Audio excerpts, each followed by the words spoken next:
We are back in the Photographer Show TV studio. Delighted to be joined by one of the headline guests here at the Photographer Show today, photojournalist Tom Stoddart. Tom, how are you doing? I'm fine, thank you. Yeah, it's thanks for the welcome. It's lovely to be here. It's the first time I've been to the show, so I'm a bit like a kid in a sweet shop, really.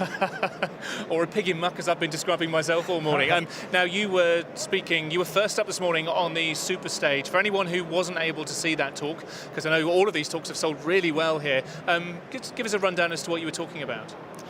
Well, the title of my presentation was A Photojournalist's Life, and I mean, basically, I've been a photographer for 44 years, so... Since you were very young indeed. Very young indeed. And it's kind of hard, when I sat down to think about it, how do you compress such a long period into an hour? But I showed my work, and we talked about the problems of being a photojournalist and the joys as well, and I think it went quite well. I was very pleased with it. Now, in terms of a summary of your work, two areas that stand out are war and politics. You've been fortunate enough to be, unfortunate in some ways, but fortunate professionally, I suppose, to have witnessed some momentous occasions, including the fall of the Berlin Wall. Tell me about that. Well, yeah, I mean, being a kind of photojournalist for so long, it's been an amazing time. It's been privileged to have a ringside seat, really. The Nelson Mandela becoming president of South Africa, wars in Iraq, Bosnian wars, and a lot of changes in the industry as well. But I always say it's better to be lucky than good. And on November the 9th, 1989, I was actually at Checkpoint Charlie by chance when the Berlin Wall opened. And so it was a very historic time, and obviously, for me personally, it's a very memorable story. Well, these are moments that define generations, really, define whole lifetimes. Now, tell me the story, because you went back to try and find the people that you photographed back in 1989, didn't you? Yeah, that's correct. I mean, last year, obviously, we were approaching the anniversary of the fall of the wall. So I thought it would be interesting to look at my pictures from November the 9th, 1989, and try and find the people who I photographed that night. It was quite a challenge. It took me 3 or 4 months, but because obviously I didn't have any names or any information. But I was lucky to find 6 people and re-photograph them and talk to them about how their lives changed after that night, because for them it was deeply personal. Were they even aware that they had been part of these momentous photographs? A couple of them were. A couple of them had seen my photographs from so long ago.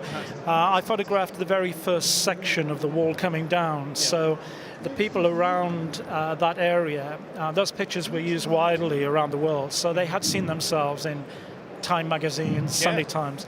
So, but for me, I mean, as a photographer, you're in people's lives for a few seconds and then you're gone.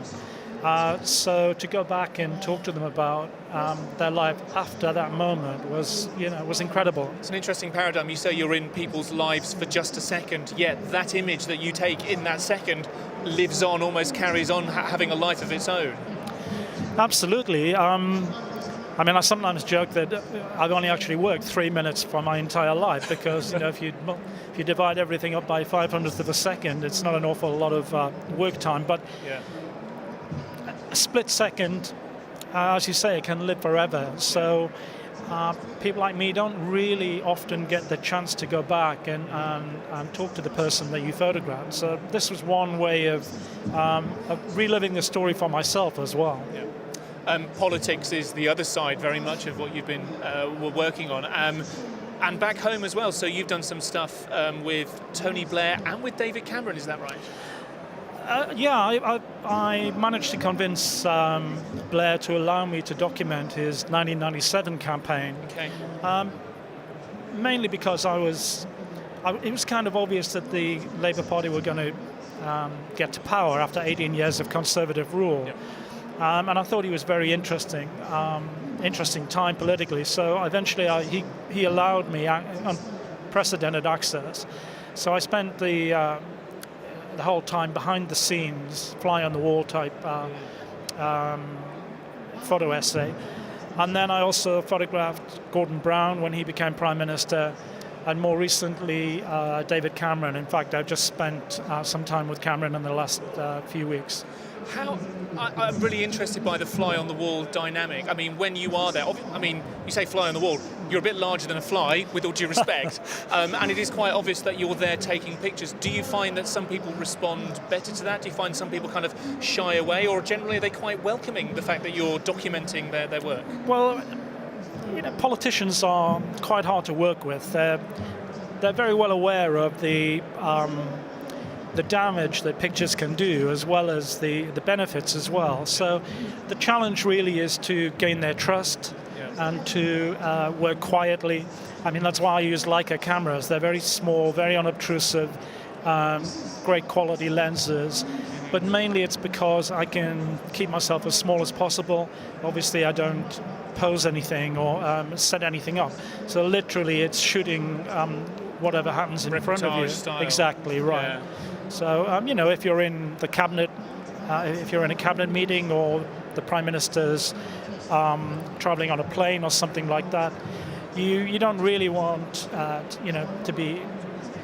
You want to be as unobtrusive as possible, and that's what I try to do. Exactly right. Yes.